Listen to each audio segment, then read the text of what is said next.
हम बात कर रहे थे हरियाणा के विकास कार्यों की, आइए अब हम बात करते हैं पटौदी की।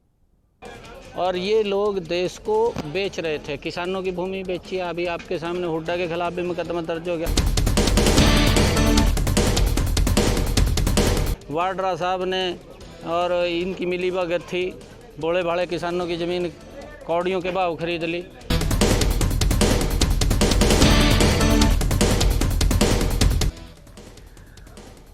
कुरुक्षेत्र के सांसद नेहाब सिंह सैनी पटौदी विधानसभा क्षेत्र के गांव सापका में पूर्व मंडल अध्यक्ष हंसराज सैनी के निजी कार्यक्रम में पहुंचे, जहां उन्होंने पार्टी कार्यकर्ताओं को संबोधित किया, केंद्र सरकार की नीतियों को बताया। पत्रकार वार्ता में सांसद ने कांग्रेस पर निशाना साधा और कहा कि राष्ट्रहित की कोई भी बात हो, कांग्रेस ने सदैव ही लोगों को बरगलाने का काम किया है। उन्होंने कहा कि चाहे सीए कानून हो या कृषि बिल हो, कांग्रेस सदा ही ऐसे लोगों का समर्थन करती आ रही है जो देश को कमजोर करने वाली ताकतें हैं। किसान आंदोलन की आड़ में देश को कमजोर करना चाहती है। उन्होंने कहा कि हमारा किसान भोला भाला है और कांग्रेस जाकर उन्हें कह रही है कि मंडियां खत्म हो जाएगी, पूंजीपतियां आपकी जमीन पर कब्जा कर लेगा। इस प्रकार किसानों को बरगलाने का काम कर रही है। कांग्रेस जैसे पिछले दिनों सीए को लेकर कहा था कि नागरिकता चली जाएगी, कानून नागरिकता दिलाने का कानून है, न कि नागरिकता छीनने का। कुरुक्षेत्र सांसद ने कांग्रेस पर बरसते हुए कहा कि जो लोग आज किसान देशी बन रहे हैं, उन्होंने अपने राज्य में गरीब और भोले भाले किसानों की जमीन कौड़ियों के भाव खरीदकर वाड्रा को बेच दी थी। पूर्व मुख्यमंत्री हुड्डा के खिलाफ भी कोर्ट में जो मुकदमा चल रहा है, यह लोग देश को खरीदने और बेचने का काम कर रहे थे। अगर आपने अभी तक हमारा चैनल सब्सक्राइब नहीं किया तो अभी सब्सक्राइब करें और बेल आइकॉन को क्लिक करके हमारी लेटेस्ट वीडियोस के बारे में अपडेट जानें। प्रधानमंत्री नरेंद्र मोदी जी ने जो कहा है कि हमने किसान की आय को 2022 तक बढ़ाना है, उसी कड़ी के अंदर ये बड़े रिफॉर्म कृषि हित के अंदर आए हैं। अगर ये पुराने वाली व्यवस्था इतनी अच्छी होती जिससे किसान मजबूत होता, तो ये आज के नहीं है, तो लगभग आज़ादी के बाद के लगातार की परंपरा की तरफ हम बढ़े हुए हैं।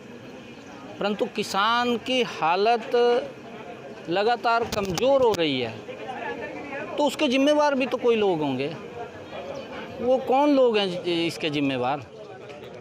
परंतु नरेंद्र मोदी जी चाहते हैं कि किसान की आय बढ़े, किसान खुशहाल हो, किसान अपनी फसल की आज़ादी उसको मिले कि वो कहीं पर भी बेच सके जहां उसको लाभकारी मूल्य मिले। इसको लेकर के ये तीनों कृषि कानून आए हैं और ये किसान हित के अंदर हैं। किसान की आय बढ़ेगी, किसान मजबूत होगा। बहुत सारे किसान संगठन देश के इसका समर्थन कर रहे हैं। आदरणीय नरेंद्र तोमर जी के पास भी जा कर के उन्होंने तोमर जी को कहा है कि हम प्रधानमंत्री जी का धन्यवाद करते हैं। और कुछ किसान संगठन जो धरना रहता है, सरकार ने लगातार उनसे भी वार्ता की है। सरकार के दरवाजे वार्ता के लिए खुले हैं, 11 दौर की वार्ताएं हुई हैं। सरकार ने कहा है कि आपके पास कोई भी इस बिल के अंदर एक शब्द भी ऐसा लिखा हो कि जिससे किसान का हित होता है, नुकसान होता है, हम उसको जो आप सुझाव देंगे उसको हम बदल देंगे।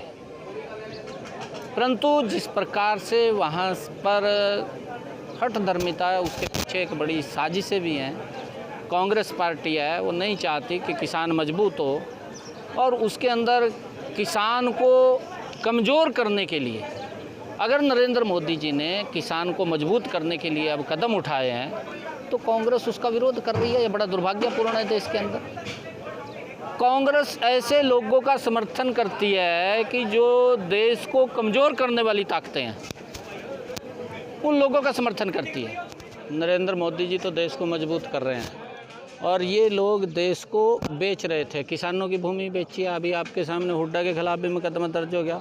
वाड्रा साहब ने और इनकी मिलीभगत थी, बोले भाड़े किसानों की ज़मीन कौड़ियों के भाव खरीद ली। ये लोग देश को खरीदने का काम कर रहे थे, बेचने का काम कर रहे थे ये लोग। परंतु नरेंद्र मोदी जी देश को मजबूत करने का काम कर रहे हैं। वो किसी की ज़मीन नहीं हड़प रहे, वो लोगों को ज़मीन देने का काम कर रहे हैं। ये लोग तो लोगों की ज़मीन हड़पने का ही काम करना इन्होंने शुरू कर दिया था। आप लोगों के सामने अभी मुकदमा भी दर्ज हुआ है। पटौदी से एनसीआर न्यूज के लिए मीर सिंह की खास रिपोर्ट। अपने शहर की ताजा खबरों के लिए एनसीआर न्यूज के साथ बने रहिए। चैनल को लाइक व सब्सक्राइब करें। नमस्कार।